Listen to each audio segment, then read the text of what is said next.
we've used Go Army Edge here to use to teach our players the concept of understanding the coverage triangle.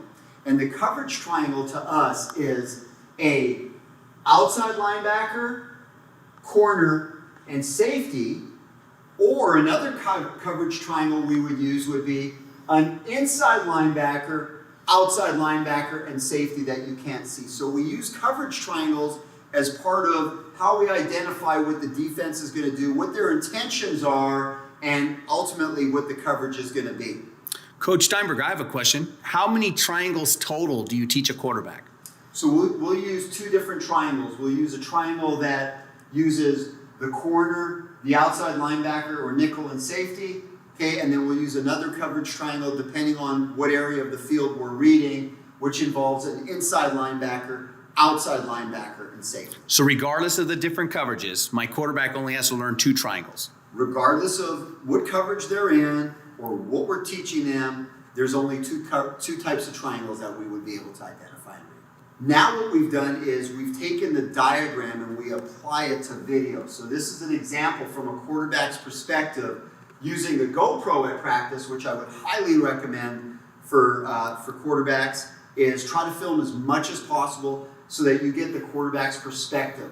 I think that when you're watching film, it becomes very teachable because you can see what the quarterback would see in his peripheral versus the all-22 from the press box that a lot of guys do at practice that is good video and it's good for us to analyze and critique stuff, but from a quarterback's perspective, nothing beats this from behind.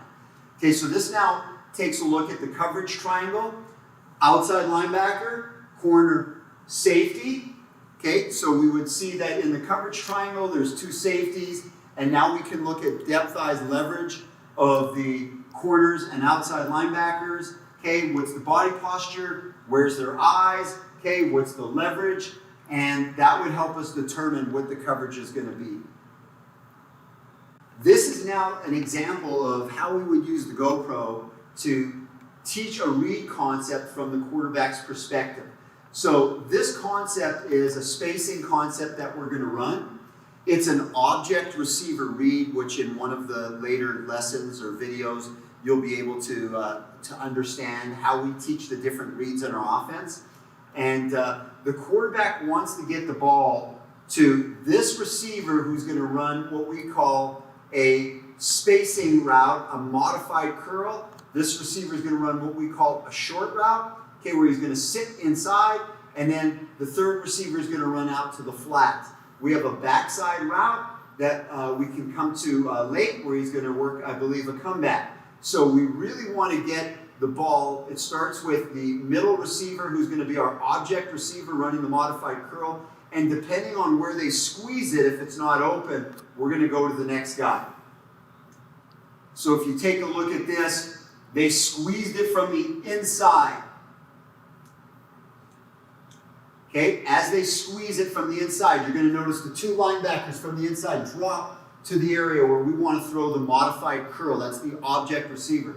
Because they squeeze it from the inside, he now goes to the inside. Okay, if they squeezed it from the outside, we would wind up throwing the flats, they would be open. So this is an example of the quarterback understanding the coverage triangle, how we're going to read, the way that we run this play, what the object of the play is, what we're trying to accomplish, and being able to attack it with the tools in his toolbox. So Coach Steinberg, I have some questions. First of all, where's the GoPro camera set up? Who's running it? And I'm assuming after you film it, then you take your quarterbacks in the classroom and basically talk to the quarterbacks like you're talking to us now. Yes, exactly. So we usually have the GoPros on a mast, and they have the ability to run them off your iPhone or your cell phone. So our manager is about another 5 yards behind the quarterback. He's got it on a mast that is up 10 feet high, and he just angles it down. They're watching on their phone, so they can record and pause on their phone. And then right after practice, it gets uploaded to Huddle. And then the next day, when we get into the classroom in the quarterback academy, or if it's during the season and we're going to watch the practice video, we have the opportunity to watch it. So we love to use it during 7-on-7 during the off season. Sometimes during the season, if we're especially installing something new or if we're working against a different type of coverage. Coach, I understand right now you're just explaining to us how you use technology to teach your quarterbacks. I'm having a bunch of questions. Where's the R4 reads? How does that go? Is there another video I can buy where you'll go through the R4s and what those routes are? Yeah, so we'll talk about how we apply the R4 from Doug Maddox and Darren Slack as it fits into what we're doing. And in one of the other videos, we also go through the different types of read concepts. So this read concept, for example, is what we would call an object receiver read. We have key defender reads, we have progression reads, and then we have matchup reads as well, which are called solo flight. Is that on your quick game video or your intermediate video? Which video do I buy to?